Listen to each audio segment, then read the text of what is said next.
At 82 years old, I've lived through countless ups and downs and learned many valuable lessons.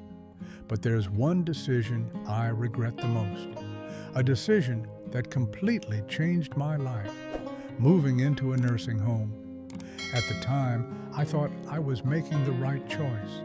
My family assured me it would be a place where I'd be well cared for, where I'd live comfortably and safely. I believed them. But just a few weeks in, I realized the reality was nothing like what I had imagined. If you're considering moving into a nursing home, whether for yourself or for a loved one, take a moment to pause. I want to share with you 6 lessons I wish I had known before making this decision. These lessons are not just my story, they are a wake-up call for anyone standing at this critical crossroads in life. Stay with me until the end, because what I'm about to share might change the way you think about life, freedom, and what truly matters.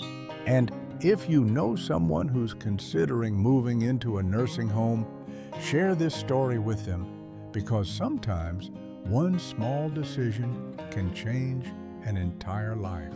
Welcome to Thomson Blake. Before we begin, I'm really curious to know where in the world you are watching from. Leave a comment below. Feel free to ask any questions. I'm always ready to answer. And don't forget to subscribe and turn on the notification bell to update the most useful health tips right away. With Thomson Blake, taking care of your health has never been easier. When I first moved into the nursing home, I thought I was simply changing where I lived. I didn't realize I was also giving up the very essence of what made life mine, my independence. At 82, I had spent decades building a life where I made my own choices, no matter how small they seemed. But the moment I stepped into that sterile, unfamiliar room, I felt something shift. The first morning, I woke up to the sound of footsteps outside my door. I stretched, reached for the book I had been reading at home, and then it hit me. This wasn't my home. My favorite chair, the one I had spent countless evenings in, was gone. The smell of coffee brewing in the kitchen, the sound of birds outside my window, the little comforts I had taken for granted, they were all replaced by a rigid schedule and a room that felt more like a hospital than a sanctuary. Breakfast was at 7:30 a.m., whether I was hungry or not. Lunch was at noon, dinner at 5 p.m. sharp. I remember one day I wasn't feeling well and wanted to skip breakfast, but the staff insisted I come to the dining hall. It's important to stick to the routine, they said. Routine? Whose routine? Certainly not mine. I used to love taking walks in the late afternoon, feeling the sun on my face and the breeze in my hair. But here, even something as simple as a walk required permission. I had to wait for someone to be available to assist me, and sometimes that wait felt endless. One day, I asked to go outside, and the staff told me, "We're short-staffed today, maybe tomorrow." Tomorrow came, and the same excuse followed. Days turned into weeks, and I realized I was no longer free to do something as basic as stepping outside when I wanted. I wasn't the only one feeling this way. There was a woman named Linda, a retired teacher who had always been fiercely independent. She told me how she used to spend her mornings gardening, her afternoons reading, and her evenings baking cookies for her grandchildren. But here, she said, I can't even decide what to wear without someone questioning if it's appropriate for the weather. One day, I saw her sitting by the window, staring out at the garden she couldn't tend to anymore. Her hands, once so busy and full of purpose, now rested idly in her lap. The hardest part wasn't the loss of control over my schedule or the inability to make simple decisions. It was the slow realization that I was no longer in charge of my own life. I had become a part of their system, a name on their list, a patient in their care. And the more I adapted to their rules, the more I felt like I was losing myself. I stopped arguing when they told me what was for dinner, even if I didn't like it. I stopped asking to go for walks because I knew the answer would likely be no. I stopped trying to hold on to the little freedoms that made life feel like mine. If you're considering a nursing home, ask yourself this: are you ready to give up the small freedoms that make life yours? Because once they're gone, you'll miss them more than you ever thought possible. Independence isn't just about big decisions, it's about the little things. The ability to choose when to wake up, what to eat, or how to spend your day. And once you give those up, getting them back is almost impossible. When I first moved into the nursing home, my family promised me I wouldn't feel alone. "We'll visit all the time," my daughter Mary said, holding my hand. My grandchildren chimed in, "We'll come every weekend, Grandpa." I believed them. I wanted to believe them. And in the beginning, they kept their word. The first few weeks were filled with visits. Mary came every Wednesday after work, bringing me my favorite snacks and updates about her life. My grandson, Jake, would stop by on Saturdays, showing me pictures of his football games and telling me about his plans for college. For a little while, it felt like I still had a connection to the world outside these walls. But then, life got in the way. Mary's visits became phone calls. "I'm so sorry, Dad," she'd say. "Work's been crazy this week. I'll come by next time, I promise." Jake stopped coming altogether, caught up in school, friends, and the whirlwind of being young. Holidays, once filled with laughter and family, became the hardest days of all. Everyone promised they'd come, but plans always seemed to change at the last minute. I remember one Christmas Eve vividly. I sat in the common room watching the clock tick closer to midnight. The staff had decorated a small tree, and a few residents were gathered around, singing carols. But I couldn't bring myself to join them. I kept staring at the door, hoping it would open and Mary would walk in, her arms full of gifts and her smile lighting up the room. But the door stayed closed. It wasn't just me. I saw it in the eyes of the other residents too. There was Mrs. Thomson, a sweet woman who used to bake cookies for her grandchildren every Sunday. She'd sit by the window every afternoon, watching the driveway, hoping today would be the day someone came to visit. "They're busy," she'd say, trying to convince herself. "They'll come soon." But they rarely did. One evening, I sat in my room holding my phone. I wanted to call Mary to tell her how much I missed her, how much I needed her. But I didn't. I didn't want to be a burden. I didn't want to remind her that I was here, waiting, hoping. So I put the phone down and stared at the ceiling, feeling the weight of loneliness settle over me like a heavy blanket. The truth is, when you're not around every day, it's easy for people to assume you're fine. They think you're adjusting, that you don't need as much attention. But the longer you're in a nursing home, the easier it is to become out of sight, out of mind. If you're considering a nursing home, ask yourself this: are you prepared for the loneliness?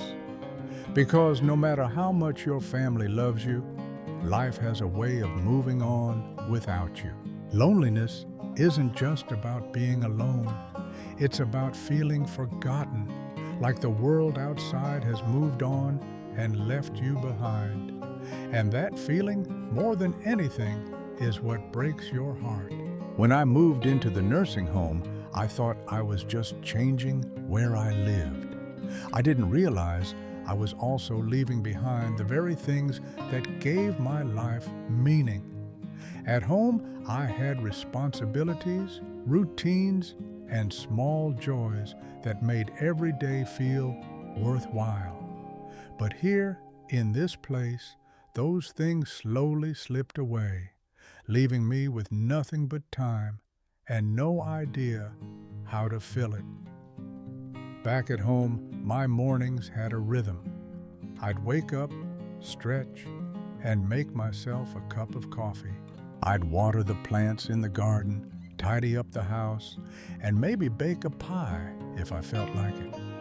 These weren't grand tasks, but they gave me a reason to get out of bed. They made me feel alive. But in the nursing home, all of that disappeared.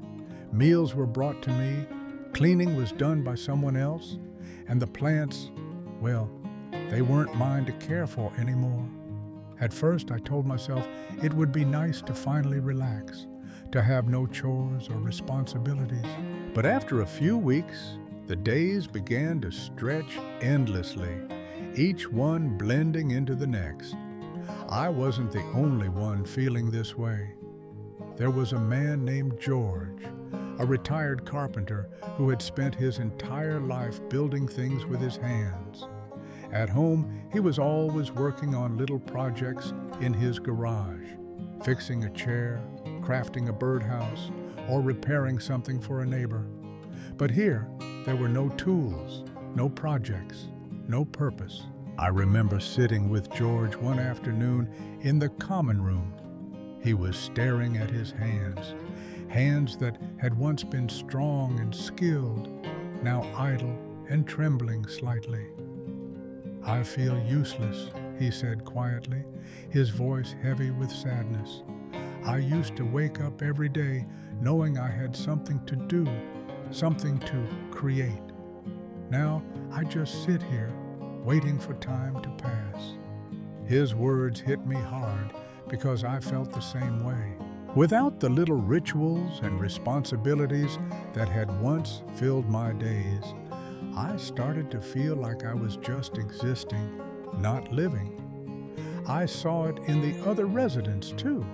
People who had once been vibrant and full of energy now spent their days sitting in silence, staring at the walls or the television.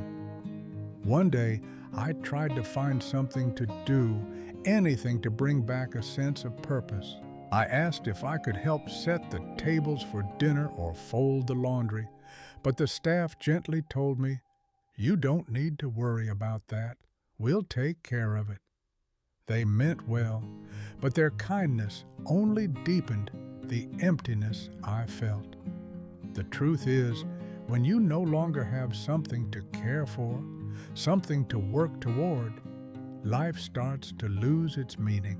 The mind slows down, the body follows, and soon you start to feel like just another resident in a place where time moves, but nothing really changes. If you're considering a nursing home, ask yourself this: what gives your life meaning? Because once you move in, finding purpose isn't as simple as filling your time. It's about holding on to the things that make you feel alive. Purpose isn't just about big goals or achievements. It's about the small, everyday things, the routines, the hobbies, the sense of being needed. And when those are taken away, it's not just your days that feel empty, it's your soul. Before I moved into the nursing home, I was doing well for my age.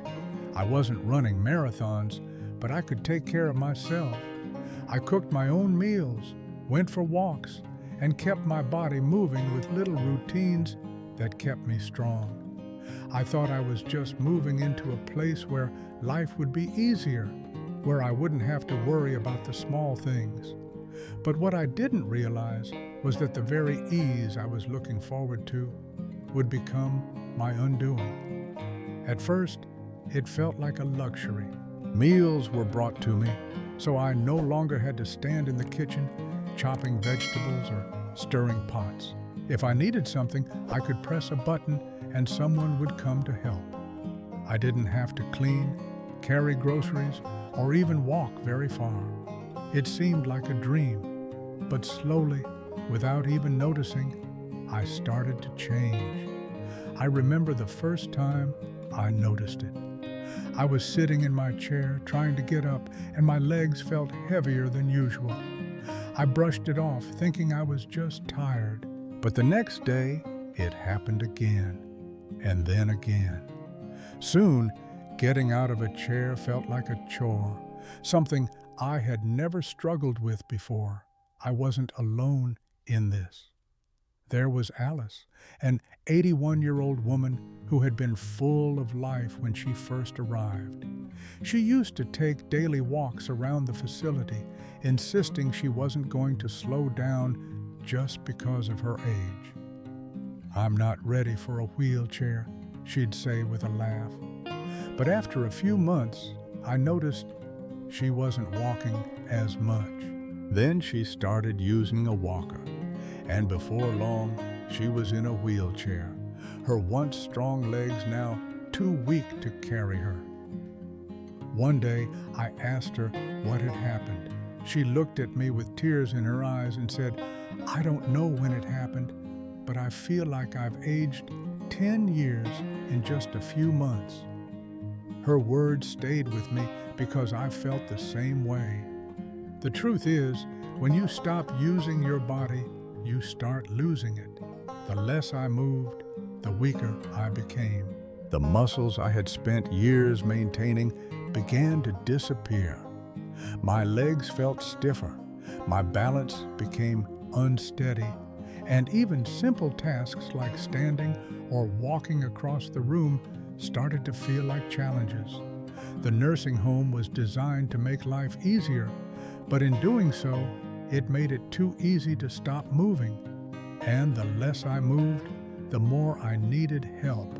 It was a vicious cycle. I saw it happen to others too. People who had walked in on their own 2 feet now, relying on wheelchairs. People who had been independent now, needing assistance for things they had never struggled with before. I remember George, a man in his late 80s who had been a farmer his whole life. He used to joke about how he could still outwork men half his age. But after a year in the nursing home, he could barely lift his arms. "I feel like I'm fading," he told me one day, his voice heavy with defeat. If I had known how quickly my health would decline, I would have fought harder to keep moving. I would have insisted on walking more, stretching more, doing whatever I could to stay active. But it's hard to find the motivation when everything around you is designed to make life effortless. If you're considering a nursing home, ask yourself this: will you still have the drive to keep your body strong when everything is set up to make life easy? Because once you slow down, getting back up isn't as simple as you think. Health isn't just about what you eat or how you feel. It's about movement, about using your body every day to keep it strong. And when you stop, even for a little while, the decline can be faster than you ever imagined. Losing privacy and dignity, a silent struggle. When I moved into the nursing home, I thought I was just trading a little privacy for safety and care. I told myself it was a small price to pay for comfort in my old age. But I didn't realize how much of my privacy and my dignity I would lose. It wasn't just about sharing a space or following a schedule. It was about losing control over the most personal parts of my life. At home, I had my own space. I could close my bedroom door, sit in silence, and do things on my own terms. But here, privacy was a luxury I no longer had. From the moment I arrived, I felt like I was constantly being watched. Staff came in and out of my room for scheduled checks, often without waiting for me to answer their knock. Even the simplest things like getting dressed or using the bathroom often required someone's assistance. I remember my first week vividly. I was getting ready for bed when a staff member walked in without waiting for my response. "Just checking in," she said with a smile, but I felt exposed, like my personal space no longer belonged to me. It was a small moment, but it stayed with me. Then there were the showers. At home, I could take my time, enjoy the warm water, and feel at ease. But here, I had to wait for someone to be available to help me. Sometimes that meant waiting longer than I wanted. Other times, it meant rushing through something that used to be a moment of peace.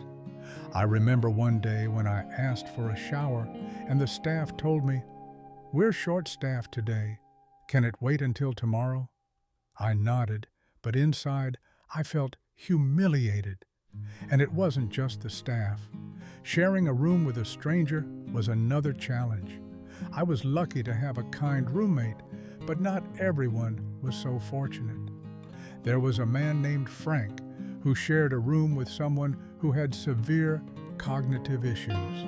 Frank told me how his roommate would shout in the middle of the night, keeping him awake for hours.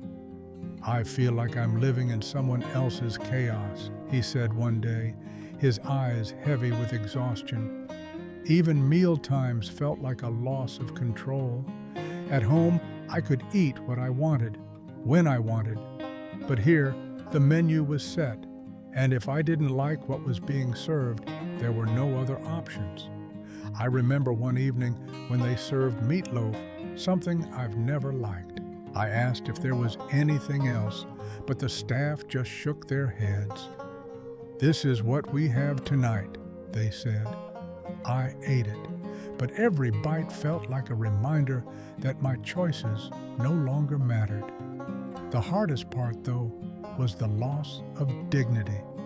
I had spent my entire life taking care of myself, making my own decisions, and living on my own terms. But here, I felt like a patient instead of a person. I remember one day when I needed help getting out of bed. The staff member who came to assist me was kind, but the act of needing help for something so basic made me feel small. Dignity is a hard thing to lose. It's not just about privacy. It's about feeling like you're still in control of your own life. And when that's taken away, it changes you. If you're considering a nursing home, ask yourself this: are you ready to give up the privacy and control you've had your entire life? Because once it's gone, it's hard to get back. Privacy and dignity aren't just luxuries. They're fundamental to feeling human. And when you lose them, you don't just lose a part of your life, you lose a part of yourself. If you found this video helpful, please hit the like button. It really helps us bring you more valuable content. Leave a comment below and let us know what you think, what questions you have, or what topics you would like us to cover next. We love hearing from you. Of course, hit that subscribe button and turn on notifications so you never miss our latest health tips. Stay informed, stay healthy, and we'll see you in the next video.